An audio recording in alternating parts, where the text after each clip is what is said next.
छोटे ट्रांसपोर्टर्स की डूबती रोजी रोटी, सरकार से तुरंत कार्रवाई की मांग। छोटे ट्रांसपोर्टर्स ने दी देशव्यापी आंदोलन की चेतावनी। टोल टैक्स में 30% कटौती की मांग, लागत वसूल चुके टोल प्लाजाओं की हो जांच, ऑनलाइन चालान प्रक्रिया पर रोक, ड्राइवर की उपस्थिति अनिवार्य करने का सुझाव। देश भर में पेट्रोल डीजल की कीमतों में एकरूपता और 30% की कमी की अपील। 2 महीने बाद देशव्यापी आंदोलन की चेतावनी, ट्रांसपोर्ट व्यवसायियों की रोजी रोटी पर संकट। नई दिल्ली, 25 अक्टूबर। देश भर में ट्रांसपोर्ट व्यवसाय से जुड़े छोटे कारोबारियों और सिंगल मोटर मालिकों की स्थिति दिन ब दिन बिगड़ती जा रही है।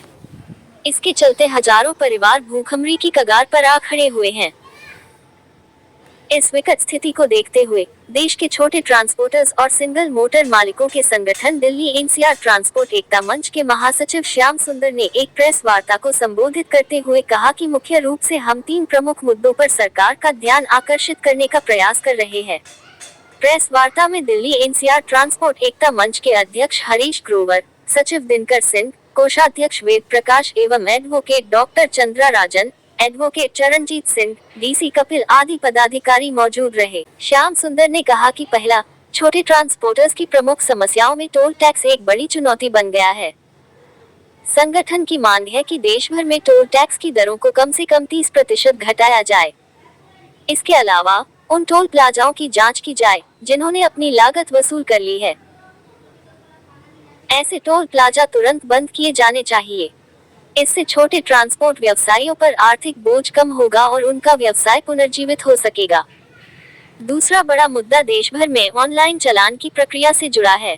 श्याम सुंदर ने बताया कि संगठन का मानना है कि ट्रैफिक पुलिस और आरटीओ द्वारा चलती गाड़ियों की फोटो खींचकर और टोल प्लाजाओं से जानकारी लेकर जो चालान किया जाता है, वह छोटे ट्रांसपोर्टर्स के लिए अत्यधिक बोझ साबित हो रहा है।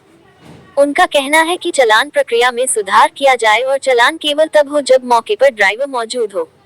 इससे व्यवसायियों पर अनावश्यक आर्थिक बोझ नहीं पड़ेगा और ट्रांसपोर्ट सेक्टर में व्याप्त भ्रष्टाचार पर भी रोक लगेगी। और तीसरी प्रमुख मांग पेट्रोलियम पदार्थों की कीमतों से संबंधित है। देश भर में पेट्रोल और डीजल की कीमतें समान होनी चाहिए ताकि ट्रांसपोर्ट व्यवसायियों पर अलग अलग राज्यों में भिन्न दरों का अतिरिक्त भार न पड़े। इसके अलावा पेट्रोलियम उत्पादों की कीमतों में 30% की कटौती की जाए ताकि व्यवसायियों को कुछ राहत मिल सके और वे अपने कारोबार को सुचारू रूप से चला सकें। उपरोक्त मुद्दों को लेकर दिल्ली एनसीआर ट्रांसपोर्ट एकता मंच द्वारा ट्रांसपोर्ट सेक्टर में व्याप्त संकट और समस्याओं को लेकर एक विशेष अपील पत्र राष्ट्रपति महोदया और संबंधित सरकारों के समक्ष पहले ही प्रस्तुत किया जा चुका है। प्रेस वार्ता के जरिए भारत सरकार और राज्य सरकारों से तत्काल इन 3 बिंदुओं पर गंभीरतापूर्वक विचार करने और उचित कदम उठाने की मांग की गई। संगठन ने चेतावनी दी है कि यदि सरकारें इन मांगों को शीघ्रता से नहीं मानती, तो 2 महीने बाद देशव्यापी आंदोलन की शुरुआत की जाएगी। यह आंदोलन न सिर्फ ट्रांसपोर्ट व्यवसायियों के लिए होगा, बल्कि देश के हर उस व्यक्ति के लिए भी महत्वपूर्ण होगा जो किसी न किसी रूप में वाहनों का इस्तेमाल। लीगल एडवाइजर के तौर पे आपसे ये कहना चाहूँगी सबसे पहले कि जो 3 मुद्दे हमने उठाए हैं, वो तीनों के तीनों मुद्दे लीगली चैलेंजेबल हैं। वो इसलिए हैं क्योंकि उसमें जो सरकार कर रही है कार्रवाई, वो कहीं ना कहीं हमें लगता है कि लीगल दायरे से बाहर हो रही है। तो इसीलिए हमें उसे उठाना है, जोर शोर से उठाना है। और इसमें मैं चाहूँगी कि हमें आप सबका सहयोग मिले ताकि हम इसको बहुत ही कारगर रूप से उठा सकें और हम आप सबके लिए न्याय पा सकें। इससे पहले कि मैं और अपनी बात डिटेल में रखूँ, मैं चाहूँगी कि सबसे पहले हम कबीरा साहब को सुने कि उनका इसके बारे में क्या है। देखिए, मुद्दे बिल्कुल स्पष्ट हैं जो बैनर के ऊपर आप देख रहे हैं। आपने देखा होगा बहुत सारे टोल टैक्स ऐसे हैं जहां पर वर्षों पहले वसूली हो चुकी है, टोल टैक्स बंद हो जाने चाहिए, लेकिन आज भी धांधलेबाजी में टोल टैक्स लिया जा रहा है। बहुत है ऐसे देश के अंदर और आम जनता को क्योंकि उसकी जानकारी नहीं है पूरी, इसलिए ठगी हो रही है और कोई सुनने वाला नहीं। तो हमारी डिमांड का ये पार्ट है कि ऐसे टोल टैक्स पूरे देश के अंदर जहां पर भी हैं, जहां पर उनकी कीमत वसूली जा चुकी है, टोल टैक्स लेकर के वहां पर टोल टैक्स को फ्री किया जाए और आम जन से वहां पर टैक्स ना लिया जाए। अब ये एक ऐसी डिमांड है जो सिर्फ ट्रांसपोर्ट जगत से ही संबंधित नहीं है, बल्कि आम जनता से, आम जन से, सिविल सोसाइटी से ये ताल्लुक रखती है। चाहे कोई भी व्हीकल का इस्तेमाल करने वाला साथी हो, ये सभी पर लागू होगी। और इसमें डिमांड साथ के साथ ये भी है कि जो टोल टैक्स से वसूला जा रहा है उसमें 30% की कटौती की जाए। ये मुद्दा एक ऐसा है कि जहां पर बहुत जगह लड़ाइयां भी होती है, झगड़े भी होते हैं, और आपने देखा भी होगा कि जो प्रभावशाली लोग होते हैं, वो चाहे राजनीति के प्रभावशाली लोग हों, चाहे लोकल नेता हों, उनकी गाड़ियों को कोई टैक्स नहीं लिया जाता, उनको जाने दिया जाता है, लेकिन आम जनता को जबरन वसूला जाता है और वहां पर गुंडागर्दी भी की जाती है, वहां पर बाउंसर भी रखे जाते हैं। तो ये जो ट्रांसपोर्ट जगत से जुड़ी हुई चीजें हैं जिसको इस संगठन ने चिन्हित और इंगित किया है, हम चाहते हैं कि आपके प्रतिष्ठित पत्र के माध्यम से, समाचार चैनल के माध्यम से जनता तक ये पहुंचे, और हम सरकार से ये अनुरोध करने के लिए आज प्रेस वार्ता किए हैं कि सरकार इस पर तुरंत कार्रवाई करे। अगर सरकार इस पर कार्रवाई नहीं करती है तो उसके बाद संगठन कुछ समय के बाद पूरे देश में देशव्यापी आंदोलन करेगा, क्योंकि ये जनहित से जुड़ी हुई समस्या है। और इसके अलावा जो ट्रांसपोर्ट जगत से जुड़ी हुई समस्या है वो ये है कि ज्यादातर जो ट्रांसपोर्ट के साथी हैं, जो व्हीकल यूज करते हैं, अपने चालान की संख्या पूरा करने के एवज में और नियत से गाड़ी का पीछे से चालान खींच दिया जाता है, फोटो खींच दिया जाता है और भेज दिया जाता है। न उसके ड्राइवर का पता होता, न उसका ये पता होता कि ये किस टाइम का है, कब का है। तो ये प्रथा जो चल रही है, आपने देखा होगा कि दिन भर ट्रैफिक वाले आपको सड़कों पर दिखाई नहीं देते, चाहे कितना ही बड़ा जबरदस्त जाम हो, लेकिन सुबह सुबह का जो टाइम है वो सब लोग, छोटे से बड़े अधिकारी रोड पर होते हैं और इस कारनामे को वो अंजाम देते हैं बखूबी, ताकि उनकी चालानों की संख्या भी पूरी हो जाए और जो एक पीड़ित और एक ट्रांसपोर्ट जगत का एक लाचार ड्राइवर है या ट्रांसपोर्टर है, वो उसमें कुछ नहीं कर पा रहे हैं। तो ये भी एक समस्या है जो समस्या बनी हुई है, और हम चाहते हैं कि इस समस्या के ऊपर भी निवारण हो। और तीसरा यह है कि जब गाड़ी हायर की जाती है तो एक स्टेट के हिसाब से ट्रांसपोर्टर जो है अपने रेट बताता है, लेकिन हो ये रहा है कि सीमा क्रॉस करने के तुरंत बाद अलग अलग प्रदेशों में सीएनजी के रेट, डीजल के रेट, पेट्रोल के रेट अलग अलग है। हालांकि कानूनी तौर पर उसका जो पार्ट है उस स्टेट का, वो अलग अलग स्टेट का अलग अलग पार्ट होने की वजह से ऐसा हो रहा है, लेकिन केंद्र की सरकार अगर चाहे तो ये यूनिवर्सल रेट पूरे देश के अंदर लागू हो सकते हैं। उससे ट्रांसपोर्ट जगत में काम करने वाले तमाम जितने भी व्यवसायी हैं उनको काफी लाभ होगा और जनता को भी लाभ होगा, क्योंकि कई जगह यहाँ पर हम भी देखते हैं कि यहाँ से पेट्रोल ले चलो 10 किलोमीटर आगे चलेंगे, वहां सस्ता मिल जाएगा। तो देश एक है, कश्मीर से कन्याकुमारी तक, भारत की सरकार एक है, देश का प्रधानमंत्री एक है, व्हीकल एक है, रोड टैक्स एक है, तो फिर ये कीमतें भी जो है पूरे देश के अंदर एक समान होनी चाहिए। इन 3 बिंदुओं को लेकर के आज ये प्रेस वार्ता है, और ये प्रेस वार्ता सरकार को एक चेतावनी के रूप में भी है, मांग के रूप में भी है कि हमारी इन तीनों मांगों पर गंभीरता से विचार करे सरकार और इनको सुलझाने का काम करे। अगर सरकार ने इन बिंदुओं पर गहनता से और गंभीरता से चिंतन ना किया और इन पर विचार करके इनको सुलझाने का काम ना किया, तो आने वाले 2 महीने के बाद हम दोबारा पुनः प्रेस वार्ता करके देश के तमाम उन सामाजिक संगठनों को जो अभी इस प्रेस वार्ता का पार्ट नहीं है, उन सबको इसमें हिस्सा बनाएंगे, क्योंकि ये जो मैंने आपको दोनों तीनों समस्याएं बताई है, ये सब की सब समस्याएं जनहित की समस्याएं हैं। और इस ट्रांसपोर्ट जगत के अलावा हम दिल्ली के अंदर, पूरे देश के अंदर ठेकेदारी पर काम करने वाले तमाम कर्मचारियों का आंदोलन भी चलाते हैं। हमने ईवीएम का भी आंदोलन चलाया है। हमारे साथ एक नहीं बल्कि कई सौ सामाजिक, धार्मिक और कर्मचारी संगठन जुड़े हुए हैं।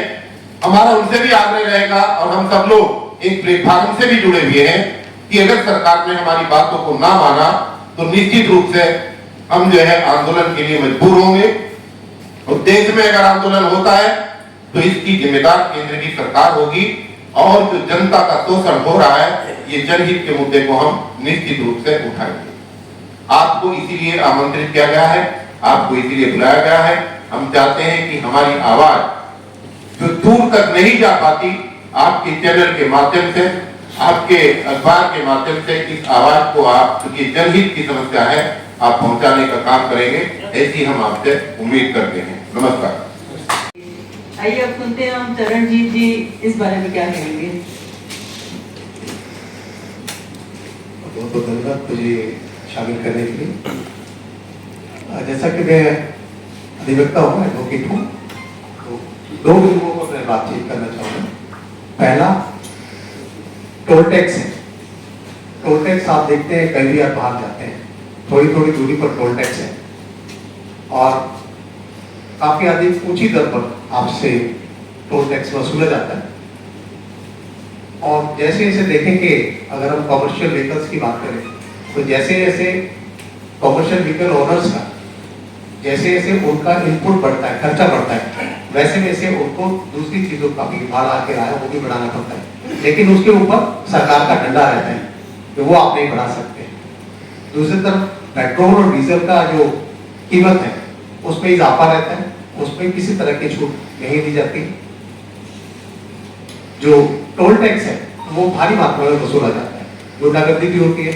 मैं अभी रिसेंटली पंजाब गया एक हफ्ते पहले, तो एक ही रूट पे 4-4, 5-5 टोल टैक्स है, छोटी छोटी दूरी पर, 8-8, 10-10 किलोमीटर की दूरी पर 4 से 5 टोल टैक्स थे और भारी मात्रा में। अब ऐसा नहीं है कि सिर्फ कमर्शियल भी, सारे व्हीकल्स को टोल टैक्स देना होता है, वो बहुत अधिक मात्रा में, जो कि ये गैर कानूनी वसूली है कुल मिला के। अब बिल्कुल सही मुद्दा है कि जब उसकी कॉस्टिंग निकल गई है, जब तक उसकी कॉस्टिंग वसूली जा चुकी है, तो वो टोल टैक्स बंद किया जाना चाहिए। जो गैर कानूनी उगाई है इसको बंद किया जाना चाहिए। दूसरे मुद्दे पर मैं बताना चाहूंगा कि जो ऑनलाइन सिस्टम है चालान का, फोटो खींच कर डाल देते हैं, उसके बाद में क्योंकि एक प्रक्रिया का हिस्सा हूं मैं, आपको बता दूं कि आपके पास 2 ऑप्शन है। चालान हुआ, आपके पास चालान पहुंचता है, या तो इलेक्ट्रॉनिक बोर्ड से आपको पता लगता है कि आपकी गाड़ी का चालान हो गया, तब आपके पास 2 ऑप्शन, या तो आप ऑनलाइन इसको भर दें या कोर्ट में जाके भर दें। दूसरा ऑप्शन, आपको लगता है कि मैंने ये ऑफेंस नहीं किया, तो कुछ लोगों का ये भी मानना होगा कि मैं सही ऑफेंस है, मैंने कोई ऑफेंस नहीं किया, व्हीकल जो मैं चला रहा हूं उससे मैंने कोई ऑफेंस नहीं किया, तो आपको कंटेस्ट करना होगा, आपको केस लड़ना पड़ेगा। उसके लिए पूरी प्रक्रिया जो एक केस में चलती है, वो पूरी प्रक्रिया दोहराई जाएगी, उसके बाद में डिसीजन होगा, और उसके बाद में डिसीजन मेरे फेवर में हो ये भी जरूरी नहीं। तो उससे डरकर ज्यादातर इजी जो लगता है, जो आसान लगता है, वो ये लगता है कि जो चालान की राशि है वो मैं दूंगा। तो ये सिस्टम एक चला आ रहा है, गैर कानूनी तरीके से चीजों को अप्लाई किया जा रहा है और उसको बढ़ाया जा रहा है।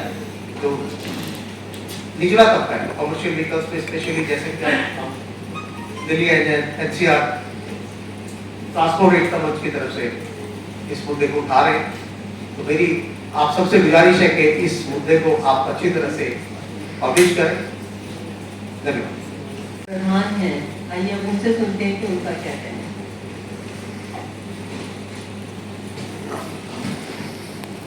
मैं दिलकर सिंह दिल्ली एनसीआर ट्रांसपोर्ट एकता मंच में सचिव बदल जाने के व्यक्ति हूँ। आज हम सब लोग यहाँ इस एकत्रित हुए हैं कि कुछ 3 मुद्दे हैं जो सभी जनहित के दायरे में आते हैं। टोल टैक्स, डीजल की कीमतें बढ़ते हुए और ऑनलाइन चलान। सबसे पहले हम करते हैं टोल टैक्स के। इसपे हम किसी भी व्हीकल को रोड पर लेके जाते हैं तो हम हर तरह के अलग अलग टोल देते हैं। वो टोल इतने महंगे हो चुके हैं कि हम एक बार जब जाने के लिए सोचते तो हम सोचते हैं कि पहले हमें फास्टैग में पैसे डालने हैं, फिर हम उसको रोड पर क्रॉस करेंगे। तो ये चीजें कि बहुत ज्यादा पैसे देते हैं, तो उसमें 30% की टोल टैक्स कम होना चाहिए। और दूसरा मुद्दा है डीजल। हम सरकार ने अभी बोला था कि हम एक इलेक्शन करेंगे और सभी जगह एक बार में इलेक्शन होगा, तो हमने ये सोचा कि हमारी डीजल की कीमत एक क्यों नहीं होनी चाहिए पूरे संसार, पूरे देश में। यूपी जाते हैं अलग रेट, पंजाब जाते हैं अलग रेट, हरियाणा जाते हैं अलग रेट, राजस्थान जाते हैं अलग रेट। उस रेट के चक्कर में हमारे कमर्शियल ट्रक बड़े बड़े टैंक भरते हैं, 1000 लीटर 500 लीटर भर के जाते हैं और पता लगा रास्ते में चोरी हो जाता है। तो जब इस चीज को हम एक पूरे देश में एक रेट रहेगा तो हमें इकट्ठे साथ डीजल ले जाने की जरूरत नहीं पड़ेगी, हम कहीं भी कभी भी परचेज कर सकते हैं। तो वो डीजल का रेट एक होना चाहिए पूरे देश में। तीसरा ट्रक चलाता है ड्राइवर, हम घर बैठे हुए हैं, फोटो खींचा ऑनलाइन चलाना है। हम कहते हैं किसी भी ड्राइवर से, कार का ड्राइवर हो, टैक्सी का ड्राइवर हो, ट्रक का ड्राइवर, भाई तुमने चलान करा दिया डीजल कि आपने बेल्ट नहीं लगाई, सीट नहीं लगाई, तो वो चलान ऑनलाइन फोटो खींच के भेज देते हैं। सरकार को क्या चाहिए? रेवेन्यू। रेवेन्यू के लिए अफसरों को बोला जाता है कि आप किसी तरह का चलान काट के भेजो, उसकी कलेक्शन कोर्ट के द्वारा हो जाएगी। तो जब तक किसी भी ड्राइवर को कंसेंट नहीं करा जाएगा सामने फोटो के साथ कि हाँ इसकी गलती है, वो एग्री मानता है, तो चलान के साथ साथ उसकी फोटो होना भी अनिवार्य है। ये हमारा मुद्दा है कि ऑनलाइन चलान पे स्वयं ड्राइवर होना ही चाहिए, तभी आप उसका ऑनलाइन चलान करें। बस इस चीज की मुद्दे को लेते हुए हमने ये चीज रखे हुए हैं आप सभी के सामने। हमारी आवाज को बुलंद करें और आप लोग हमें सहयोग दें। धन्यवाद। तीनों के तीनों मुद्दे इतने अहम हैं कि जिन्हें हमें बहुत बारीकी से समझने की जरूरत है। बारीकी से मैं इसलिए कह रही हूँ कि हर मुद्दे के कई पहलू होते हैं। सरकार इसी मुद्दे को अपने पहलू से देखती है। फॉर एग्जाम्पल, सरकार इस तरीके से इसको देख रही है कि इनको रेवेन्यू जनरेशन करना है, ज्यादा से ज्यादा चालान फाड़ने हैं, ज्यादा से ज्यादा रेवेन्यू आना चाहिए। एक आम इंसान जो चालान भर रहा है वो उसको अपने पहलू से देखता है। उसके लिए चालान भरना अपने आप में एक बहुत बड़ी बात है। जैसे कि अभी दिनकर भाई ने कहा कि आप घर से जब निकलते हो तब आपको अपना बैंक में कितना लगा हुआ है या जो फास्टैग लगा है उसमें कितना बैलेंस पड़ा है ये देख के चलना है, ताकि आपका गाड़ी कहीं रुके नहीं। वो अपने हिसाब से देखता है। अगर मैं इसको लीगली देखूं तो मैं ये कहना चाहूंगी कि लीगली अगर आपने किसी चीज को, मान लीजिए एक कोई अगर हम टोल टैक्स की फॉर एग्जांपल बात करें तो मान लीजिए कोई रोड का पैच बनाने में आपका 10 करोड़ रुपया लगा है, तो अगर उस टोल टैक्स से आपने 10 करोड़ की वसूली कर ली है तो उसके बाद में जो सरकार और ज्यादा वसूली जो कर रही है वो बिल्कुल ही गलत है, वो इमोरल है, अनएथिकल है। ऐसा नहीं होना चाहिए। तो ये होता चला जा रहा है हमारे देश के अंदर। ऐसा क्यों हो रहा है? क्योंकि यहाँ की जनता जागरूक नहीं है, क्योंकि यहाँ की जनता को ये पता ही नहीं है कि जो लागत आई थी ना तो वो पेपर में कहीं पब्लिश किया गया या हमें बताया गया, और कितना वसूल कर चुके हैं ना उसकी हमें जानकारी दी गई है। तो जनता की जो ये जानकारी नहीं होने की जो एक बात है उसी का फायदा सरकार उठा रही है। तो ऐसी परिस्थिति क्यों आ रही है? क्योंकि हम अपने राइट्स को दरकिनार करते हैं, अनदेखा करते हैं। हम सोचते हैं कि चलो इस पचड़े में कौन पड़े, हम चालान भर की छुट्टी पाते हैं। ऐसा नहीं होना चाहिए। और इसी काम को, इसी मुद्दे को उठाने के लिए दिल्ली एनसीआर एकता मंच ने जो ये जो आज की प्रेस वार्ता करी है उसमें हमें शामिल होना है और इसको उठाना है और इसको खत्म करना है, लोगों को जागरूक करना है। और टोल टैक्स में जो 30% कटौती की जो बात है वो 30% नहीं, अगर मेरी माने तो 50% की कटौती होनी चाहिए। और जितने लोग बिना टोल टैक्स दिए जाते हैं, जिनको फ्री पास मिल जाता है टोल टैक्स से बाहर होने का, उनकी भी स्क्रूटिनी होनी चाहिए, देखा जाना चाहिए कि क्या वो वाकई उस चीज को डिजर्व करते हैं। सरकारी गाड़ियां भी हैं, सरकारी गाड़ियां भी इसी रोड पे चलती हैं, तो उनको टोल टैक्स क्यों माफ किया जाता है?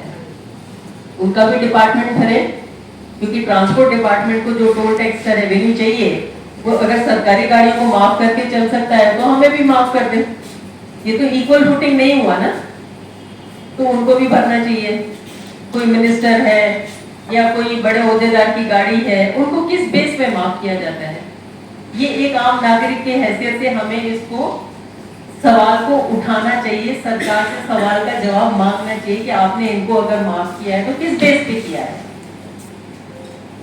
तो टोल टैक्स में अगर कहीं कोई रियायत मिलनी चाहिए तो वो एक गरीब मजलूम जो भरने में असमर्थ है टोल टैक्स को, उसको मिलना चाहिए, न कि वो लोग जो समर्थ हैं उनको ये सरकार माफ कर रही है। दूसरी बात ये है कि जो आरटीओ में चलती हुई गाड़ी के पीछे से फोटो खींच करके लोग चालान दे देते हैं, उसमें अगर लीगली देखें तो सवाल ये निकल के आता है कि उसमें वाकई जिम्मेवारी किसकी है? क्या गाड़ी के ओनर की है या जो गाड़ी का ड्राइवर था उसकी है? क्योंकि हर बार ओनर ही गाड़ी चलाएगा ये बात जरूरी नहीं है, कई बार ओनर्स ने अपने ड्राइवर्स रखे होते हैं, तो क्योंकि वो चलती हुई गाड़ी का चालान देते हैं तो ज्यादातर ओनर को ही ये जिम्मेवारी आती है और उसी को भरना पड़ता है, चाहे गलती ड्राइवर की हो। तो इसीलिए भी ये ड्राइवर का साथ में होना बहुत जरूरी है कि जिसने गलती करी है वही भुगतान करे, ताकि कल को जो ड्राइवर बिल्कुल ही गलत तरीके से चला रहा है उसका खामियाजा ओनर को, गाड़ी के मालिक को न भुगतना पड़े। तो ये भी एक बहुत ही अहम मुद्दा है। और देखा गया है कि जो भी ट्रक के ड्राइवर्स होते हैं वो कई बार गलत चलाते हैं और ओनर्स के ऊपर ये जिम्मेवारी आ जाती है। और दूसरा, ये पेट्रोल और डीजल की जो कीमतें हैं मोस्टली तो वो बराबर हो ही चुकी है, लेकिन फिर भी एक जैसी होनी चाहिए, क्योंकि देश भर में हर जगह पेट्रोल डीजल की अवेलेबिलिटी होती है, लेकिन मालिक को ये चुनना पड़ता है कि डीजल की कार लें या डीजल का व्हीकल लें या पेट्रोल का लें। तो इसकी जो कीमत है पेट्रोलियम प्रोडक्ट्स की एक होनी चाहिए, ये भी एक बहुत अहम मुद्दा है। और इससे काफी लोगों को बहुत फर्क पड़ेगा अपनी गाड़ी पसंद करने में कि कौन सी गाड़ी लेनी है कौन सी नहीं लेनी है। कुल मिलाकर अगर हम देखें तो इसमें बहुत सारे ऐसे मुद्दे हैं ट्रांसपोर्ट डिपार्टमेंट के, जो आरटीओ को वॉल्यूम मतलब टारगेट्स जो दिए जाते हैं कि आपने इतना रेवेन्यू जनरेट करना ही करना है, या ट्रैफिक पुलिस को दिए जाते हैं। तो बहुत सारे मुद्दे हैं जिनको हम लेकर के काम कर सकते हैं, लेकिन उनमें से हमने ये 3 मुद्दे छांटे हैं जो एकदम ही डायरेक्टली हमें हिट करते हैं, डायरेक्टली हमारी पॉकेट पे हिट करते हैं, उसे हमें लेना है और इन्हीं को लेकर के हमें आगे चलना है। मैं उम्मीद करूंगी आप सबसे कि आप इस मुद्दे को जोर शोर से उठाएंगे, और अगर सरकार ने इस पर कोई ध्यान नहीं दिया और अगर हमारी बात को उन्होंने बिल्कुल ही अनदेखा किया, तो जैसे कपिल साहब कह रहे थे, हम आंदोलन करेंगे, देश भर में करेंगे, सरकार को सुनना होगा और जो जायज है वही लेना होगा। जो गलत तरीके से वो हमसे वसूली कर रहे हैं कि टोल टैक्स का उन्होंने वसूल करके लिया है, उसके बाद भी टोल टैक्स चल रहा है, तो ये गलत है, इसके खिलाफ हमें आवाज उठानी है और हम सक्सेसफुली इसको लड़ेंगे और अपनी बात आगे रखेंगे। इससे पहले कि हम ये प्रेस वार्ता कंक्लूड करें, मैं चाहूंगी श्याम सुंदर भाई को कि वो डिटेल का अपना पूरा टाइम लेकर के इन तीनों मुद्दों पे अपनी पूरी बात रखें। हमारी पहली डिमांड है, हमने टोल टैक्स मुक्त भारत की तरफ कदम बढ़ाते हुए इस मांग को सरकार के सामने पेश किया है। इसमें हमने न्याय संगत अभी सरकार से 30% की कमी की मांग की है और जो टोल टैक्स अपनी कीमतें वसूल चुके हैं, यानी कि लागत को वो पूरी कर चुके हैं, वो तुरंत प्रभाव से। ये तो पहले टारगेट फिट करके बैठे कि गाड़ी वाले से इतने पैसा लेना ही लेना है। मनसा देखो कि भाई मैंने टोल टैक्स से इतने पैसे इकट्ठे करने के सामने इतने हो जाए, तो उसी तरह से टोल टैक्स बढ़ाते हैं। मैं यहाँ ये बता दूं कि ये हम जब गाड़ी नहीं लेते हैं तो सबसे पहले जीएसटी पेड करते हैं, फिर गाड़ी रजिस्ट्रेशन कराते हैं, तो आरटीओ में टैक्स भरते हैं, रोड टैक्स भरते हैं, उसके बाद जब हम रोड पे जाते हैं तो टोल टैक्स भरते हैं। आपको मुझे बताते हुए आश्चर्य हो रहा है कि अब तक सरकार हमसे डीजल में रोड टैक्स के नाम से पर लीटर 19 रुपए 90 पैसे लेती है। जो हम डीजल पेट्रोल खरीदते हैं, पेट्रोल में 19 रुपए 90 पैसे और डीजल में 15 रुपए 80 पैसे पर लीटर पे सरकार हमारे से रोड टैक्स के नाम का पैसा लेती है कि रोड के बनाने के लिए, रख रखाव के लिए। लेकिन अभी सरकार ने उसको थोड़ा सा बदल दिया है ताकि सीधे सीधे कान पकड़ लेते थे, हम पूछ लेते थे भाई तुम रोड के नाम पे इतना पैसे ले रहे हो। अब उन्होंने उसको इंफ्रास्ट्रक्चर के नाम से, यानी कि इंफ्रास्ट्रक्चर के नाम से उन्होंने उस पैसे को बस शब्द बदल दिया है। पैसा अभी भी वो उतना ले रहे हैं हमसे, जब हम इतने सारे पैसे पर लीटर पे हम पैसा दे रहे हैं आपको चलने के लिए। और अब तो पिछले कुछ महीनों से ऐसा हो गया, आपको पता भी नहीं लगता है, कहीं घोषणा नहीं होती है, न सरकार सूचित करती है। आपके 10-20 पैसे 2-4 रुपए हर बार रोज बढ़ जाते हैं। अगर सही पूछो तो 2-3 दिन बाद 2-3 रुपए बढ़ जाते हैं। जबकि हम कमर्शियल गाड़ियों की, हमारा जो संगठन है माल ढोने वाली गाड़ियों का है, मैं आपको बता दूं, अगर एग्जाम्पल के तौर पर पूछो तो हमारी लगभग 10 टन माल ढोने वाली गाड़ी 6-7 रुपए पर किलोमीटर का टोल टैक्स देती है। 6-7 रुपए पर किलोमीटर का। आज जो ट्रांसपोर्ट व्यवसाय का जो इस काम को कर रहे हैं वो बिल्कुल भूखमरी की कगार पे आ खड़े हुए पिछले 10 सालों में। जब से इस सेंटर में सरकार, एक विशेष पार्टी की सरकार आई है, तब से वो भूखमरी की तरफ चले गए हैं। डीजल के पैसे पिछले दिनों ऐसे बढ़े, ना कोई घोषणा ना कुछ, 10-20 पैसे डेली बढ़ते थे। रात को 12 बजे जब आप उठते थे तो 12 बजे से 10-20 पैसे बढ़ जाते थे। तो इस तरह का अब होता है। हम सरकार से चाहते हैं कि हमारी जो मांग टोल टैक्स मुक्त भारत की तरफ जो बात हम करते हैं वो बिल्कुल सही करते हैं। और अभी हम सरकार से सिर्फ 30% मांग रहे हैं, और जो टोल टैक्स अपनी कीमत पूरी वसूल चुके हैं उनको बंद करने के तुरंत प्रभाव से। दूसरे नंबर पे अभी कुछ दिनों से ऐसा हुआ, पहले ऐसा नहीं था, अब ऑनलाइन चालान इन्होंने करने शुरू कर दिए हैं। गाड़ी गुजर रही है, चालान करते हैं, और वो भी नहीं करते हैं। देखिए, अगर आपकी ड्यूटी किसी क्षेत्र में पुलिस की ट्रैफिक व्यवस्था को बनाने के लिए लगाई गई है तो आप अपने मजे से घर छोड़ रहे हैं, लेकिन आप क्या करते हैं अगले दिन अपनी ड्यूटी पूरी करने के लिए नजदीक के टोल टैक्स बूथ पे जाते हैं, वहां से जितनी गाड़ी गुजरी उनके फोटो लेते हैं और चालान करके भेज देते हैं इसको, ये पीछे से फोटो। तो मैं बता दूं, ये बिल्कुल न्याय संगत नहीं है। जी, जैसे कि हम कहीं सार्वजनिक स्तर पे चले जाते हैं तो वहां मेट्रो में भी लिखा कि यहाँ वीडियो या फोटो शूट करना मना है, सार्वजनिक जगह पे शूट करना मना है, और हमारे ये शूट करके पीछे से चोरी से चालान भेज देते हैं 10-20 हजार रुपए के। चालान भी 150 के नहीं आते हैं। तो ये बिल्कुल बंद होना चाहिए। और चालान होने की स्थिति अगर हो भी, हम ये नहीं कहते कि बिल्कुल हमको इतना छूट दे दो कि हम लाल रोड को समझे ही नहीं, कानून को समझे ही नहीं, हम ये नहीं चाहते। हम ये चाहते हैं कि वास्तव में मेरे ड्राइवर ने अगर गलती की है तो उस वक्त उस फोटो में मेरे ड्राइवर की इन्फॉर्मेशन, यानी कि उसकी उपस्थिति वहां होनी अनिवार्य हो। हम बिल्कुल चालान खत्म करने के पक्ष में नहीं है। अगर ड्राइवर हमारा गलती कर रहा है तो उसकी उत्तरदायी हम उसको समझते हैं, उस पुलिस अधिकारी के साथ, वो भी चालान के साथ हो। तीसरे नंबर पे पेट्रोलियम पदार्थों की हमने सीएनजी, पेट्रोल और डीजल, उसमें सरकार से तत्काल प्रभाव से 30% कमी लाने की बात करी है कि भाई 30% कमी लाओ और ये कीमतें पूरे देश में एक समान करो। हमें इसमें बहुत दिक्कतें होती है, कहीं सस्ता होता कहीं महंगा होता, हम उसी एवरेज से चलते हैं, आगे जाके फिर 10 रुपए महंगा लेना पड़ता है तो हम बहुत नुकसान उठाना पड़ता है। यही हमारी न्याय संगत सरकार से बातें हैं। सरकार को 1 महीने पूर्व हमने चिट्ठी लिखी जा चुकी है, राष्ट्रपति महोदय से लेकर नीचे सभी संबंधित मंत्रालयों को और प्रदेशों की सरकारों को। आज पुनः भी एक पत्र फिर दोबारा दोहरा दिया गया जिसमें सरकार को डेडलाइन दे दी है, समय सीमा दे दी गई है। अगर आपने 2 महीने के अंतराल में इस कार्रवाई पे अगर कोई ध्यान नहीं दिया तो हम देशव्यापी आंदोलन छोड़ेंगे। अब तक जो भी देश में चक्का जाम होते रहे हैं वो लोडिंग की गाड़ियों को लेके होते रहे हैं, लेकिन आने वाले समय में हम आप सबको साथ लेके ही इस तरह का आंदोलन करेंगे ताकि सरकार को अपनी बातों को मनवाने के लिए मजबूर और लाचार कर सके। इन्हीं शब्दों के साथ आप सब आए थे, मैं आप सबका धन्यवाद अदा करता हूं। और इस लड़ाई में आपका हमें सहयोग चाहिए, ऐसे मैं उपेक्षा करता हूँ आप सबसे, क्योंकि इस लड़ाई में हम आपके बिना अधूरे हैं और अकेले हैं। इसलिए आप सबका हमें सहयोग मिलेगा और मैं बहन जी से कहता हूँ इसको कंक्लूड करेंगे। मैं वकील हूँ और फ्रीलांस जर्नलिस्ट भी हूँ और मैं सुप्रीम कोर्ट में प्रैक्टिस करती हूँ।